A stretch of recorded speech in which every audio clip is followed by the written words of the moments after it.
మనం ముందు నుంచి అనుకున్నట్టుగానే జస్ప్రీత్ బుమ్రా ఒక్కడే ఇంగ్లాండ్ బ్యాటర్లని హడలెత్తించాడు. 5 వికెట్ హాల్ సాధించాడు. ఇంగ్లాండ్ టూర్లో ఎవరైనా బౌలర్ ఎఫెక్టివ్గా ఉంటాడు అంటే అది జస్ప్రీత్ బుమ్రానే అని మనం అనుకున్నాము. అనుకున్నట్టుగానే అంచనాలను నిజం చేస్తూ తను మరొకసారి 5 వికెట్ హాల్ సాధించాడు. అంతేకాదు అతని ఖాతాలో మరో 2-3 వికెట్లు అయినా పడుండేవి. ఒకటి నోబాల్ కాకుండా ఉండి ఆ క్యాచ్ డ్రాప్స్ గనక కాకుండా ఉంటే అతనికి ఇంకో 2-3 వికెట్లు కూడా దొరికేవి. అయితే ఈ 5 వికెట్ హాల్ సాధించడం ద్వారా ఇది 13వ టెస్ట్ క్రికెట్ లో అతను 5 వికెట్ హాల్ సాధించడము. దీంతో పాటు తను అనేక రికార్డులకి మళ్ళీ రారాజయ్యాడు. అనేక రికార్డులను నెలకొల్పాడని చెప్పొచ్చు బౌలింగ్ లో ముఖ్యంగా. సో సేనా కంట్రీస్ లో ఎక్కువ సార్లు 5 వికెట్ హాల్ సాధించినటువంటి బౌలర్ గా అయితే అతను రికార్డులోకి ఎక్కాడు. మరి అంతేకాకుండా WTCలో ఎక్కువ వికెట్లు సాధించాడు. అంటే ఎక్కువ సార్లు 5 వికెట్ హాల్ సాధించినటువంటి బౌలర్ గా, అంటే జాయింట్ మోస్ట్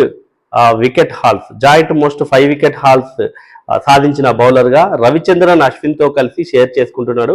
ఈ WTCలో 11 టైమ్స్ 5 వికెట్ హాల్స్ సాధించారు. నెక్స్ట్ ఏషియా నుంచి అంటే తొలి బౌలర్ ఏది మన సేనా కంట్రీస్ లో 150 వికెట్స్ సాధించినటువంటి తొలి బౌలర్ జస్ప్రీత్ బుమ్రానే. అంతకుముందు వసీం అక్రమ్ 146 వికెట్లు తీశాడు సేనా కంట్రీస్ లో. దాని తర్వాత ఏషియా నుంచి ఒక బౌలర్ వచ్చి 150 వికెట్లు తీయడం, అది కూడా మన ఇండియా నుంచి జస్ప్రీత్ బుమ్రా అవటం అనేది నిజంగా టీమిండియాకి దక్కిన గౌరవం అనే చెప్పాలి. మరి బుమ్రా అయితే తను ఎందుకు తన బాడీ మీద అంత కాన్సన్ట్రేట్ చేసి, అంటే తన బాడీ ఒక ఎక్కువ లోడ్ ని భరించలేదు, వర్క్ లోడ్ కి సంబంధించి తను ఒక మంచి కమెంట్స్ చేశాడు. అది మనం చూసాము ఈ సిరీస్ కి ముందే. నేను కూడా ఎక్కువ మ్యాచ్లు ఆడలేను, కెప్టెన్సీ కూడా తీసుకోలేను అని చెప్పాడు.